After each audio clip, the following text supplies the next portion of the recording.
Thank you all so much and welcome to our session on polling place vote tripling. If you attended our relational organizing session, you may have gotten a little bit of a taste to this, but we're really excited to talk to you all about PPVT, as we affectionately call it, and let's get started. So the agenda is there, but what I really want to focus on are the learning objectives. My hope that at the end of the session is that you walk away with an understanding of what polling place vote tripling is and why we think it's effective, and that you walk away with the session with the tools that you need to try this out in your community and your next kind of voter engagement event whenever you're having an election. If at any point you feel like I'm not hitting on these learning objectives, please don't be afraid to put it into the chat. Ask as many questions as possible. We want this to be as much of a kind of like a back and forth as we can so that you all walk away with this with the tools that you need to succeed. So without, continuing on, move on. Our gracious hosts for this event have a lot of community agreements that we think are really important to stick to. The first is come as you are. We want folks to show up with their true authentic selves, and please reflect on what you need to do that. If you need to be eating during this, if you need to have your camera off, if you need to wear your pajamas, do whatever you need to do so that you are, one, comfortable and in the best mindset possible to have this conversation be impactful for you. The second is trust lived experience. You are all experts on your own life, and everyone else is experts on theirs. When someone speaks from their lived experience at the intersection of any identity, please trust and believe what they are saying, even if it contradicts your own experience. What I've learned in doing this work, it's that it's a variety of experience that really allows us to come to the best conclusions, to the best solutions. So really take the opportunity to learn from your fellow peers today. And the last is know yourself. We understand that these topics may bring up different things in each of us. So please, trust. We trust you to kind of stay in touch with yourself throughout the summit, and please take breaks or seek support as needed. I believe there is a care team booth if you need help support processing through your thoughts or feelings on anything that comes up. Other ones, make space, take space. So we have all kind of learned to somewhat navigate this virtual space, but we're still learning how to navigate it. And we all have different levels of comfort and different ways of engaging. So if you feel like you're engaging a lot, we'd really appreciate if you take a step back and make space for others. If you find that it's hard to engage, we just ask that, give it a shot, throw something into the chat. Hopefully the icebreakers got you comfortable with typing stuff in there, but please, don't be afraid to ask questions. We're more than happy to answer them. And the other one is one diva, one mic. So MoveOn utilizes this wonderful tool called stacking. Votetripling.org actually stole it from MoveOn by way of Marisa. And it's a way for us to keep track of who's in line to speak. So if you have a reflection or a comment or something that you'd like to share, just type stack into the chat. Marisa's moderating the chat. I believe there's also some MoveOn volunteers and staff that are moderating the chat that can help us keep track of whose turn it is to speak when. In the meantime, though, please remain on mute, which I think everyone kind of is, except for me, until we promote people. So let's keep going. All right, some best practices about using the chat. Please feel free to share, how the session topic relates to your personal experience in your community. Share campaigns or projects that you've worked on that relate to the session topic. If you've done polling place vote tripling before, we'd really love to hear your experience in the chat. Also use it to connect with other attendees who share your interests and concerns. I've received a few DMs before. It's a great way to use that functionality to reach out to others and ask questions to myself or Marisa throughout the course of the session. We will answer them as best as we can. However, we ask that you don't use the chat to promote your organization or business, to share external links, to share any information that's not relevant to the session or content, or to spam the same message repeatedly. I know we're all very excited about ABZUG, but if you repeatedly spam ABZUG in the chat, the moderators will unfortunately have to deal with that. So please, let's try and keep everything respectful, and let's share the space well. Introductions, we already went through that, but I want to introduce you all to our organization. As I mentioned at the beginning, votetripling.org is a team of researchers, designers, and campaigners. And our job is to really design and quickly mainstream field-tested voter engagement innovations with two purposes in mind. We have a partisan side who's really focused on, creating these new field innovations to help Democrats win. And then we have a nonpartisan branch through our 501c4, whose main goal is to work with and for nonprofits, with the goal of amplifying the power and the voices of historically disenfranchised communities. Marisa, are there any questions about who we are as an organization, or can I keep going? I'm keeping on. Keep on keeping on. Great. So, polling place vote tripling. We've gotten to the meat and potatoes of the conversation. I really like to explain polling place vote tripling as a solution to a problem. And that problem is that we, in the progressive space, really focus on urging folks to vote and to only vote. Now, thankfully, that's changing. If you attended the Relational Organizing Summit, we talked a lot about that. But that's still kind of the common way of thinking about engaging voters out in the real world. And the reason is that that's a problem is because of voters like David. So David here is actually someone that I spoke to in Los Angeles in May of 2020 during the primaries. We were doing some polling place vote tripling stuff. And David is what we like to think of as the quintessential non-activist. He votes, but he's not going to volunteer. He's not going to donate money. He's not going to engage further than what he's asked to do. And he, like many other non-activists, were asked to vote, but not to urge their friends to vote. And we think that that's a problem because David and other non-activists are really some of the, the business's most powerful relational organizers. And we think that for three reasons. The first is that non-activists like David are really the majority of the voters out there, right? So if we ignore them, we are ignoring, a huge pool of people that we could be bringing into the fold. The second is the network. We've all heard the phrase, birds of a feather flock together. And we find that that's really true with folks when it comes to voting habits. So non-activists are generally friends with other non-activists who may be friends with the regular voters. So if we're able to, plug into that non-activist pool of folks, we're going to be able to get to their friends and family members who we maybe not have reached otherwise. And the last is influence, is that we know that non-activists are really trustworthy and effective messengers.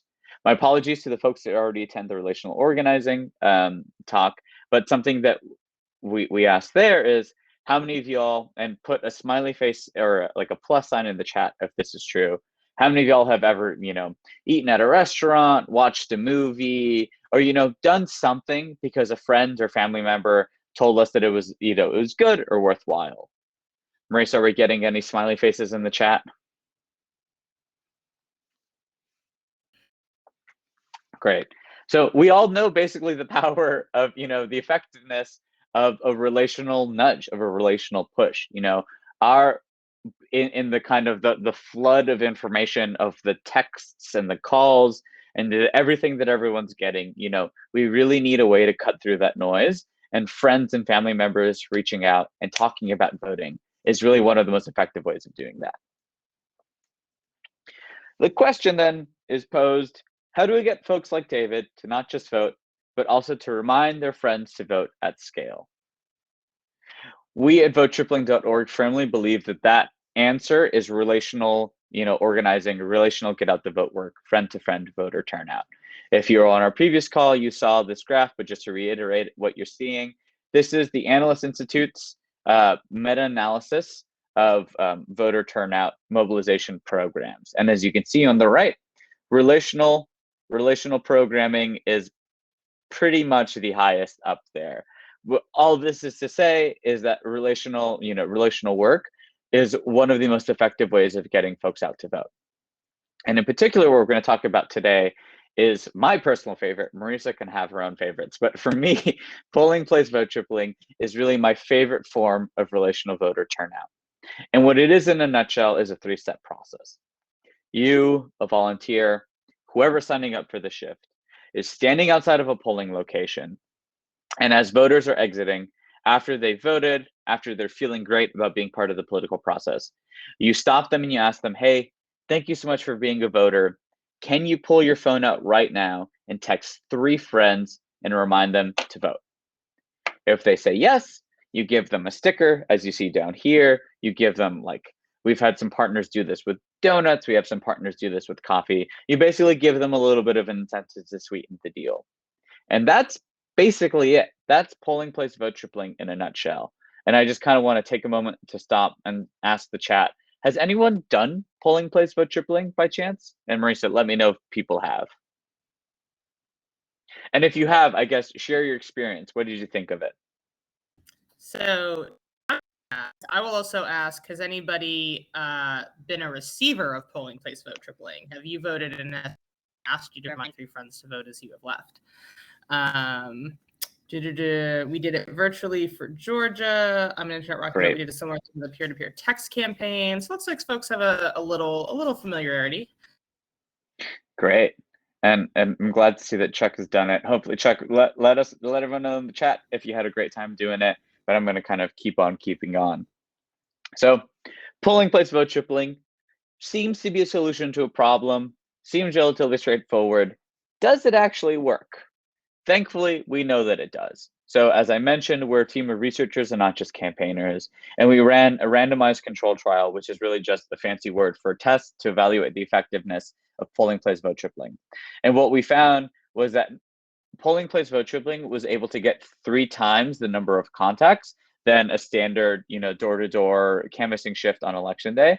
And not only did we get more contacts, but we got more of the most powerful types of contacts, which are those relational contacts, that friend reaching out to the friend, a brother reaching out to a sister, a coworker reaching out to a colleague. And so we were able to generate a much higher volume of much more effective types of contacts. And here, the Analyst Institute little blurb saying, polling place vote tripling is kind of cool. To kind of put it in a bit more concrete terms, I keep going back to the chat because I love asking the chat. How many of y'all have ever phone banked on election day? And if so, what's the most conversations that you got in an hour? And Marisa, please feel free to share your experiences as well. I phone banked for an hour in Ohio last election day and spoke to 0 people. So that didn't feel as effective as I wanted it to. For me, typically, it's usually around 2 or 3. Dave is saying 5, probably. Mm-hmm. Holly, I have numbers, but I don't remember. Small. Anyone else want to chime in?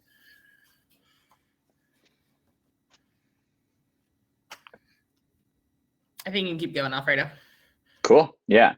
So, we all have we've kind of pooled the chat and we find somewhere in the low single digits. Let's say, you have a fantastic phone banking shift and you talk to 8 people. On the other hand, with polling place vote tripling, if you're stationed outside of a really good polling location spot for an hour, you can sometimes reach 35, if not up to 50 voters by just simply asking folks that have voted to pull out their phone and text 3 friends right then and there. And so that really is the power of polling place vote tripling, is that you're maximizing not only your time, but the efficacy of the work that you are doing. To kind of suss this out a little bit more, let's say that you're standing outside of a polling location and 20 folks are exiting per hour. We've done polling place vote tripling over thousands of shifts, and we find that roughly more than 50%, let's say 60% of the folks that you talk to will stop and say yes. So of those 20, 13 stop. They pull out their phone and text 3 people. You've just been able to reach 40 voters with the most effective way of voter outreach, which is a relational contact. And if you, expand this out to a polling place vote tripling shift, which some are 2, some are 3, let's say it's a 3-hour one, you're reaching 100 voters by just standing still, not still, but standing outside of a polling location, being your lovely personable self and talking to a bunch of folks. And that's really why we think polling place vote tripling is one of the most effective things that you can be doing on election day. Me, I'm just some person that works at the organization. What about some people that have done this in person? One of our partners during the 2020 general election and the Georgia runoffs was the DeKalb County Democrats. We worked with them. We trained their staff. We trained their volunteers. We gave them some good polling locations for maximum impact. We really did. We really gave them the full votetripling.org partnership experience. And you can read Terry's quote over there. They loved polling place vote tripling. They thought it was a huge success. They thought it was really the difference. And if you measure the other counties in the metro Atlanta area, DeKalb County had the lowest drop off in voter turnout from the general election to the 2021 Senate runoffs. And we like to think it's because of that heavy polling place vote tripling presence through the DeKalb County Democrats there as well.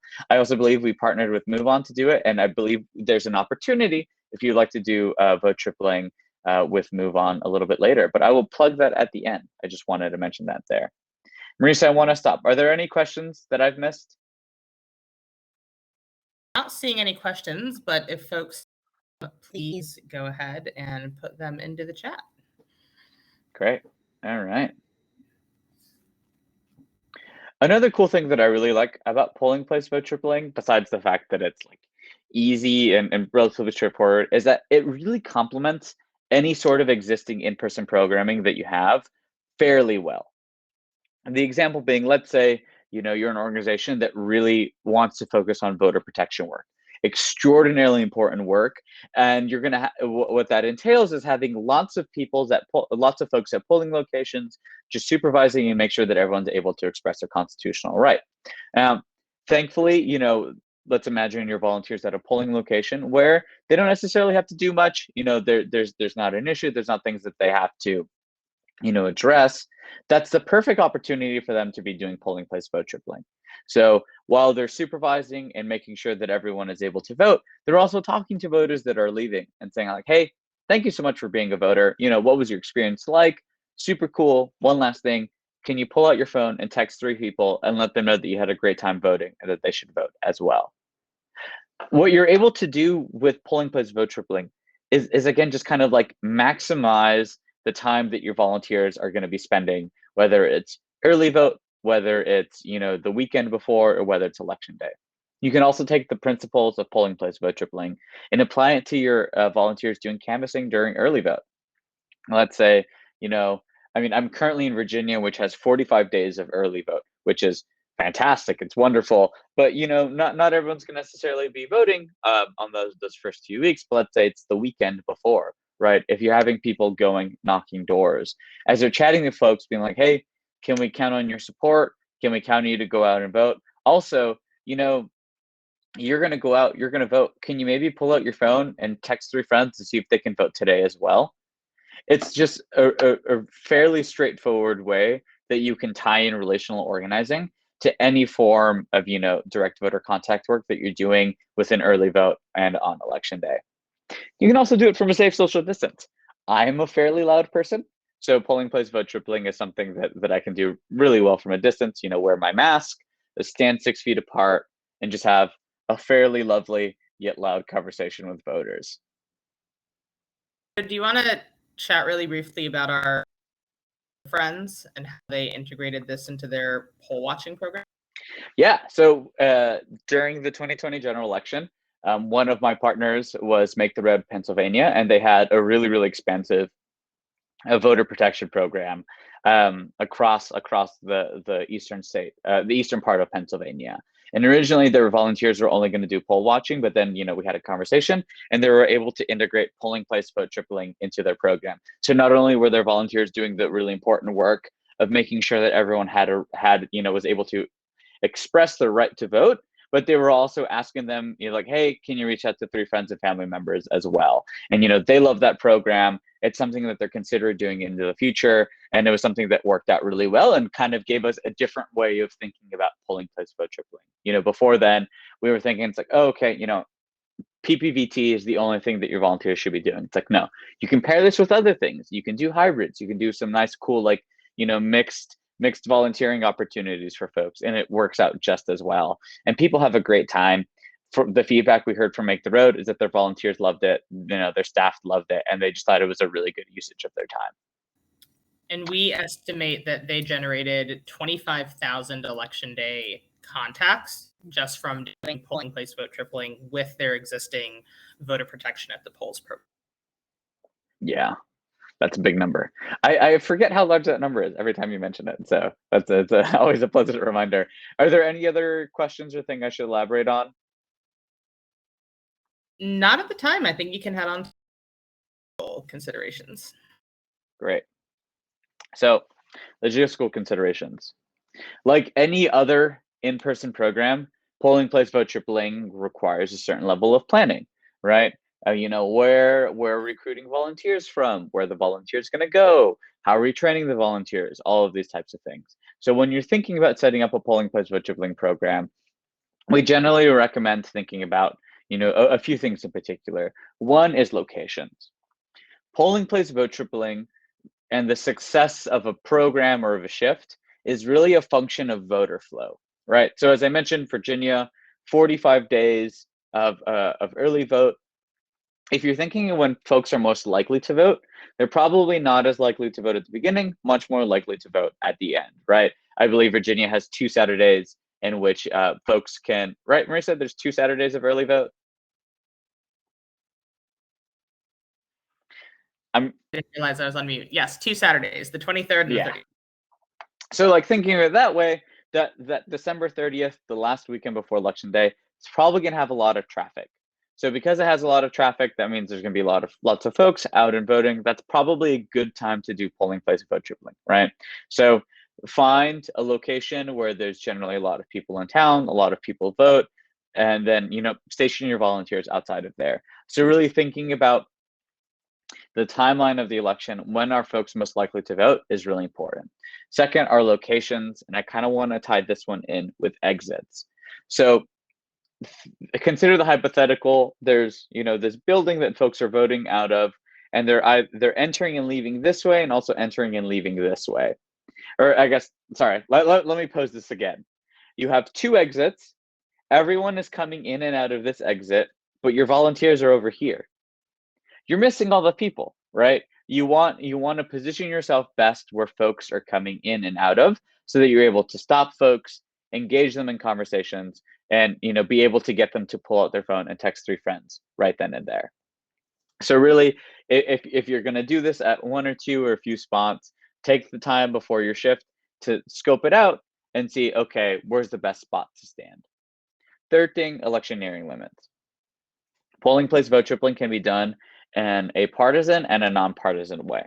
If you do this in a nonpartisan way, technically electioneering limits don't apply. Well, I won't say that. Electioneering limits pertain to actively electioneering.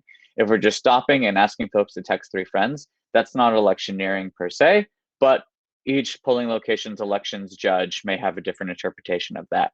So generally, we recommend folks stand outside of the electioneering limits. A benefit of that is that you can do some partisan targeting. So let's say folks walking out say, hey, thank you so much for being a voter. My name is Alfredo. I'm out here trying to get more Democrats out to vote today. Would you mind pulling out your phone and texting 3 other Democrats to come out and vote? That's a really easy way of filtering folks out, but you can only do that outside of the electioneering limit.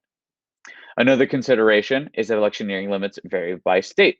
So Pennsylvania, as we mentioned, has a 10-foot electioneering limit, which is quite small, where, let's say you're in Iowa, where it's 300 feet. That's a different logistical consideration. Now, that 300 isn't insurmountable. We've had folks do it at 300 feet. We've had folks do this in Maine, where it's 250 feet. You just have to get really creative with where you stand. You have to be willing to do a little bit more walking, and you have to be really, really, really loud. Other things to keep in mind are weather. I've done polling place vote tripling in a rainstorm in Houston before. It was a great time. Just make sure to really kind of dress for the day. If you're doing this, maybe in the Midwest in the fall, bring some gloves, bring some scarves, bring sweaters. You're going to be outside. You're going to be talking to folks. You're going to be doing lots of walking. Really dress as appropriately as you can so that you're comfortable. Because the more comfortable you are, the better mood you're going to be, the better the conversations are going to go. And again, as I mentioned, timing, really think about the scope of the election. When are folks going to be voting? When are folks going to be visiting polling locations? When would it be best for me to be standing outside of them and engaging and having fantastic conversations with voters? And with that, I want to turn it over to questions. Marisa, do you have any questions? Are there any questions in the chat that I should answer? Not at the moment, but while folks are thinking of questions, I will add another thing on timing. So if folks have ever canvassed on election day, has anybody ever done that 5 a.m. to 8 a.m. kind of lit drop shift? Because obviously you can't, well, maybe you can, but you shouldn't knock on somebody's door at 6 in the morning, right? To ask them about voting. The great thing is if people are already at that polling location that early. So that's a great way to catch all those voters who may have missed the lit drop, or who, if you knock on their doors for that first 8 a.m. shift, you're not going to get them anyway because they've already left. So that's kind of another one of the benefits. We do have a question from Matthew, who has said, in your earlier session, I believe you mentioned a con of vote tripling is that it doesn't follow up with the 3 folks who are tripled. Do you know of programs, plans, tricks of the trade to utilize a follow-up system to get the triplers to each triple? Matthew, great question. So I think part of one of the great things about polling place vote tripling is you can see them do it on the spot. We advise people to have stickers with them and make the ask something along the lines of, hey, thank you so much for being a voter. Can you stop and text 3 friends right now and remind them to vote? If you do, we'll give you a sticker. That's like kind of our tried and true script. So you can actually see the people doing it on the spot. We find that when we send out reminder texts to people who have pledged to vote triple, we do get a lot of texts back like, oh, okay, thanks. Yeah, did that. So we do have a lot of kind of anecdotal information about the follow-up. If you were running this on a large scale, you could always ask people if they, after you text your triplers to remind their triplees, you could always text them again the next day to be like, please reply with yes or no. Did you actually remind your friends to vote? But it's kind of up to you and the type of program that you want to run. What other questions do we have from folks? Also, I apologize if you hear my dog snoring. It's time for her 97th nap of the day. It's really rough being a pug. Any other questions we can answer for folks?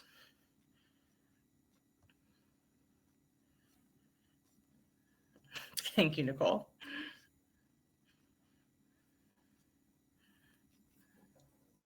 I'm sorry, I clicked stop share, and for some reason Chrome thought it meant update Chrome, so it just updated and kicked me off of everything. But I'm back. Did I miss anything? You missed one question, which I hopefully answered. Although Matthew, please tell me if you have follow-up questions. And then you missed my dog snoring and interrupting my answering. Donna Marie is asking, what about Republican voters? Alfredo, you want to talk a little bit more about the best ways to do partisan signaling? Yeah, so there's a few ways of doing partisan signaling. And again, if you're going to do partisan signaling, stand outside the electioneering limit. A few thing is to wear partisan clothing, have a bunch of partisan signs, right? Generally what we find, and I found in doing this, is that if you're surrounded by a bunch of people, let's imagine the 2020 scenario, with a bunch of Joe Biden signs, they're not going to really want to go up and talk to you if they are Trump voters, right? So wear and have things that are going to, unless they want to start a fight, but generally I've never experienced this before, so and having done this with folks, that wasn't necessarily the case.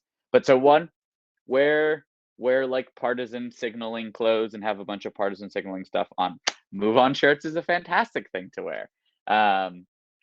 Second, when you're talking to voters, this is a sample script. Hi, thank you so much for being a voter. My name's Alfredo and I'm trying to get more Democrats out to vote. Can you pull out your phone and text 3 friends and make sure that they vote for Democrats? If you do that, what we find, or if you say, I'm trying to get more Democrats out to vote, generally, if folks don't want Democrats to go out and vote, they'll be like, oh, no, thank you, and walk away. So after you make that ask, you generally want to leave a little bit of a pause because we find that people really self-select out. Another way of doing that is try and pick polling locations with a large presence of Democratic voters. So if you pick an area where generally a lot of Democrats live and a lot of Democrats go out and vote, you're going to be much more likely to talk to folks that want to get Democrats out to vote. Yeah, exactly, Sandra. Give them a chance to walk away with hey, I'm trying to get more Democrats out to vote, and then boom, they walk away. Thing I'll add about partisan signaling, and this also kind of tag teams with what you can do if your electioneering limit is really far away. We've had groups in the past bring a cardboard cutout of a rock star political figure to the polls. We're talking your Michelle Obamas, your Baracks, your Stacey Abrams, RBG, may she rest in power.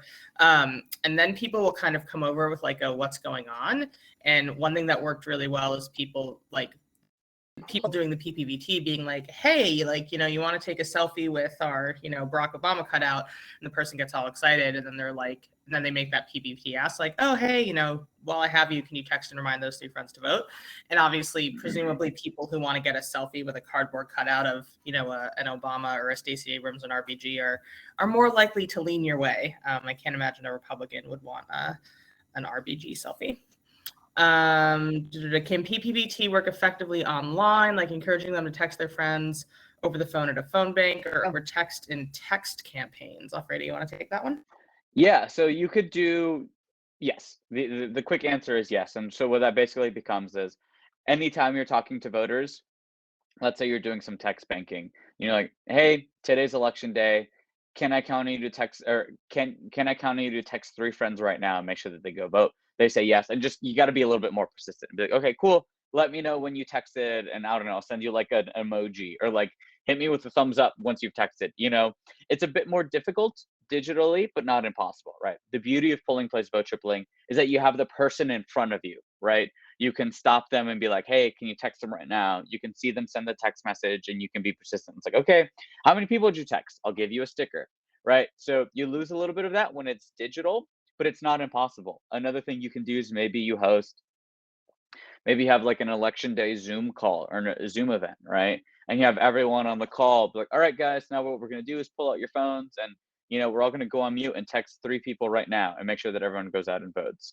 There's, there are ways to kind of like leverage that same language of like the best thing for you to do right now is to text your friends for a variety of circumstances. Hopefully that answers the question. Marisa, do you feel like it answers? Is something you want to add? That answers it. I want to address what Marlo's brought up in the campaign at polling places where having signs at the polling place scouts and campaigning. So Marlo's absolutely right. And that's that electioneering limit that we're talking about. So every state has an electioneering limit that basically says you can't campaign within that distance to the polling location.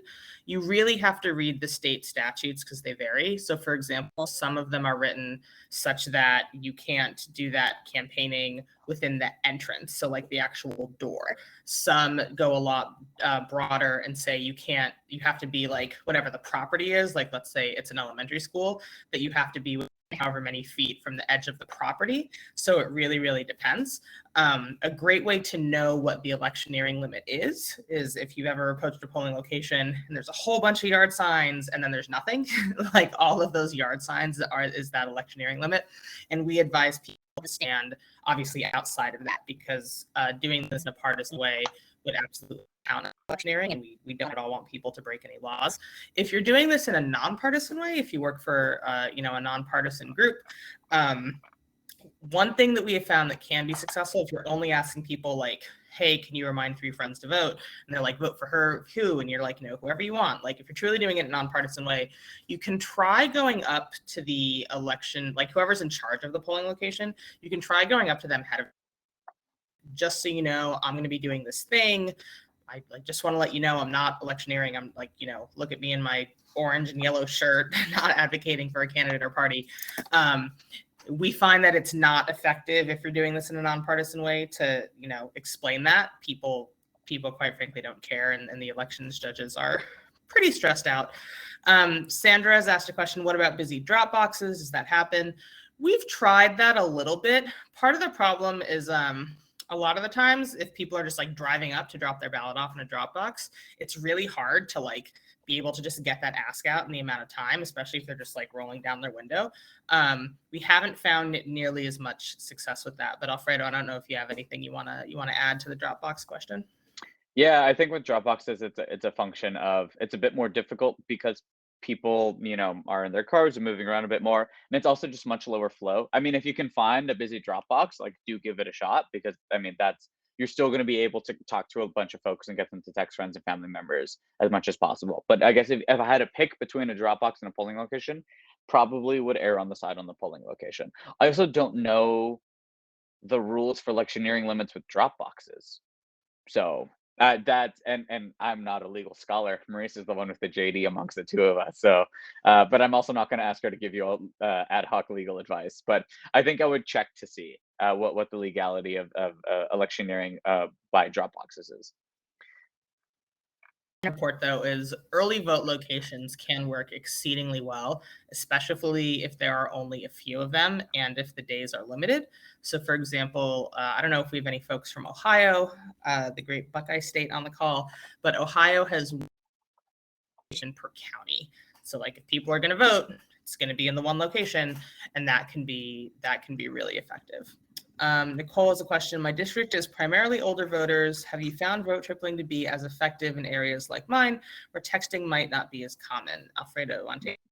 Yes. So we say text because it's just kind of like a nice average, but really what you want to do is have it fit the population of folks that you're speaking to, right? So when I did this, I once did this in an area where I guess like the main form of communication was WhatsApp. It's like, hey, could you WhatsApp 3 friends? Or if you're talking with older voters, it's like, hey, would you mind calling 3 friends? You know, everyone has their own way of communicating with voters, and don't be afraid to change the script and to stray away from texting, because really what matters is the contact. It's the interaction.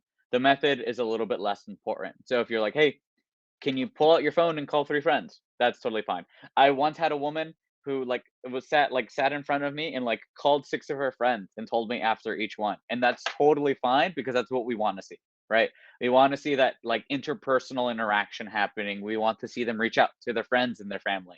So if texting's not their jam, totally fine. I've had folks email 3 of their friends. I wouldn't recommend it because I don't know. I mean, I don't know how like instantaneous that email is, but you know, however the person feels most comfortable reaching out to their friends and family member is what matters at the end of the day. It looks like we just have 1 minute left. So I want to thank everybody so much for attending. If you have other Oh, questions, go ahead, Alfredo. sorry, did you answer Matthew's question from earlier? The con of Uh, vote tripling? yes, I did. I Yeah, tried to. cool. Matthew can determine if I did so effectively. Yes, excellent. Thank you. Thank you all for attending this session. We hope you learned some stuff.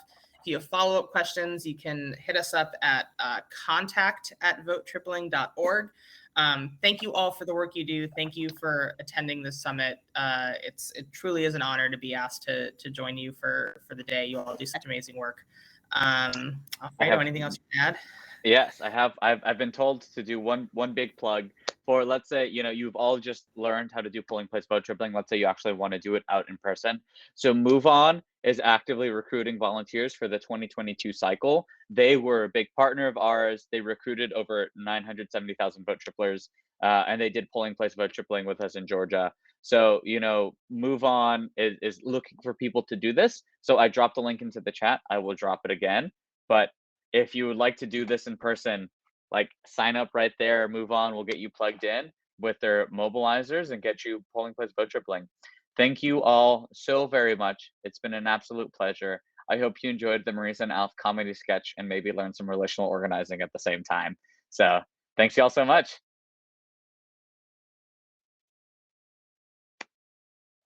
And we'll do I'll hit the stop record button now.